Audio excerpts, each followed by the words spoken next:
What's up, guys? Forever Ghost Dog again. I wanted to talk about something real quick that I've been seeing a lot of in the news, but it seems to me like a lot of people aren't really giving it much thought. Some people are panicking, but no one's coming up with any type of, well, I can't say solution because for what I'm talking about, only limited amount of people happen to have a cure. What I'm talking about is actually the Ebola outbreak of 2014. The thing is, I know now it's called the outbreak, but if you do your research and you'll realize that that's been around since they discovered it, what, in like the 70s, 76, 77, I want to say. So it's not something that hasn't been known, and it's not something that hasn't been looked at as far as curing.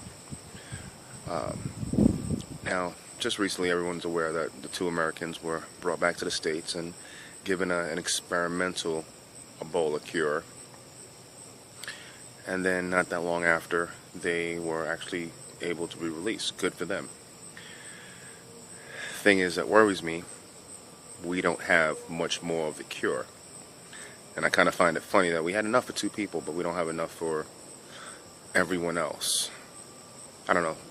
I don't know how things work. Maybe it's because they were American. If it was, we'll have the government actually made it known that we are trying to look out for ours. But that's not to say that countless others haven't fell to the disease. Now, as far as someone that wants to be prepared for worst case scenarios, no matter what it might happen to be, do you happen to have medical supplies of any kind? Do you happen to have enough band-aids? Do you happen to have gauze? Do you happen to have face masks? And I'm not talking about gas masks for, extreme conditions. I'm just talking about basic, not basic first aid medical supplies. Do you happen to have enough gauze bandages? You can go to Sam's Club and get things in bulk. Hell, if you can't afford a Sam's Club membership, ask a friend. A lot of times they have free weekends, or just weekend membership periodically. Or if a friend does have a membership, you can go with them and give them the money and it goes under the membership. Whatever you feel is a little bit more beneficial for you. You can go to the dollar store, Walmart. Do you have a first aid kit in your car? Alright guys, just to put it into perspective, this is a typical first aid kit that you get from Walmart. This is the one that happened to be in the house. We have one in each car as well. Now, as far as medical supplies, or anything as far as backup, I just wanted to put that in perspective. These are our medical supplies in a tote. The tote is pretty full, and I'm gonna show you that here in a second, just so it makes a little bit more sense. We have one in mine. I have my fiance has one in hers. We have one in the house. Plus, we have quite a few medical supplies, and I'll be showing that in the video here in a little bit. But just the simplest things you need to realize that you may need to have. Certain things to fight infection, hydrocortisone, A&D, anything. You want to make sure that you have things to protect yourself. A lot of people worry, and especially what I've noticed when it comes to preparedness. After your research and you look and I need this, I need that, I need a bug out bag. Oh, this one needs a bug out bag. Oh, now I need one for the kids. Oh my God, now I need food. Oh, what about having guns? Oh my God, how much ammo? Oh, now I can't get ammo.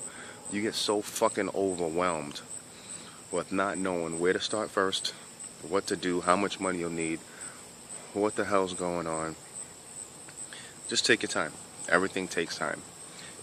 You might feel that the world is ending or everything's crashing in around you because you just don't have enough time to get everything done. Everything takes time. Budget Budget yourself. Take your time. Don't go into the poorhouse because you want to prepare for an emergency or for a catastrophe that's never going to happen. Is it possible we're going to get hit with an EMP? Yeah, it's possible, but it's more possible that the power grid might go down because it might get overloaded in the summer because everyone's using their AC. Is it possible that we might get hit with some type of ICBM from another country? It's possible, but that's been possibilities for how many years now, and it hasn't happened yet, thankfully. Is it possible that your area might be prone to flooding? Then I think you might want to at least invest in a dinghy or some life jackets or something. It all depends on your area, and you don't want to get yourself overwhelmed by what people are doing from one area to the next. My area, Western New York, I'm more so prone to possibly losing electricity in the summertime because everyone's using their AC because they're not used to the heat. Another thing we're more prone to is extreme cold. So why would I prepare for an earthquake scenario? Yeah, it's possible. The last time New York State's had an earthquake was, I couldn't even tell you. I know from what I remember, I don't remember seeing one as a kid.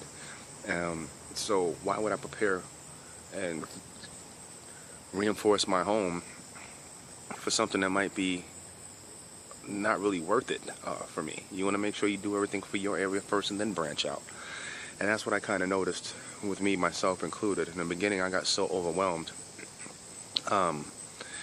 It just actually got ridiculous. My fiance, she was more so, okay, that's another project for him. You know, guys, men have projects and hobbies and things like that. But when I was preparing, when the storm came, and she realized that my son being down in New York City, because he's further south than I am right now, and how things were affected in the city and how things affected the stores, because we actually went to the store 2 days prior to when it was supposed to get to us, and the shelves were a lot emptier than she thought. A lot of older people, 50s, 60s, were in there buying water and rationing food and stuff like that. A lot of the younger people didn't even pay any attention. They were just, oh, it's just a storm. Funny thing is, it didn't hit us, but we still had the supplies in case it did. So don't lose your minds as far as thinking that, oh my God, I don't have this, oh my God, I don't have that.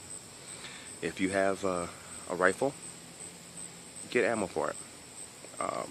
1 box of ammo a week if you get paid weekly. Get 2 boxes every 2 weeks if you can, or maybe even 1. Put it to the side. Get yourself a reloader. If you have a shotgun, get yourself a Lee reloader. They're fun to use. You can get all the components that you need for them virtually anywhere for cheap, and next thing you know, you'd have so much ammo you really don't need to get anymore, because you can only fire 1 weapon at a time unless you're thinking you're Rambo, and that's pointless. And you know, start like that. Start small. Don't get overwhelmed. But you just need to make sure, as far as medically, that you do have some type of supplies, some type of plan, some type of training.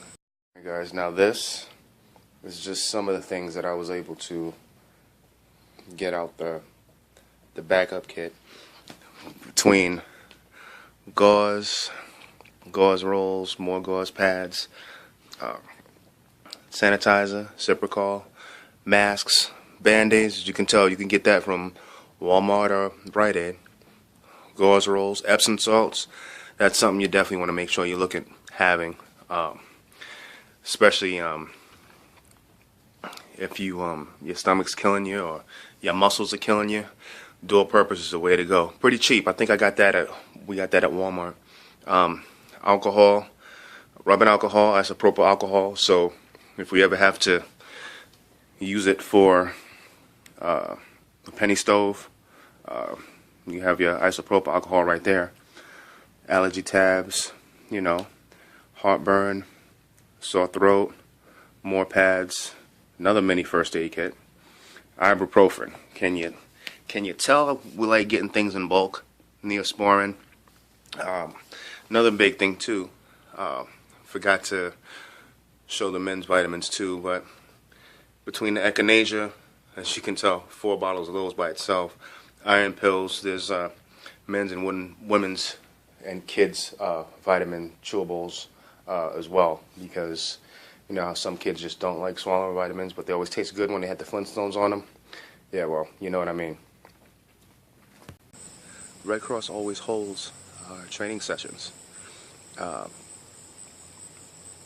Have your wife or your fiance or your husband or your kids, once they hit a certain age, teach them, get them books. They used to have first aid kits, first aid books for more so geared for younger children, so the younger children can kind of get the grasp of it. I don't know, they happen to have it. If I come across it, I'll be able to let you know, but you always have that option. So alright, forever Ghost Dog, I'm out of here. Stay safe.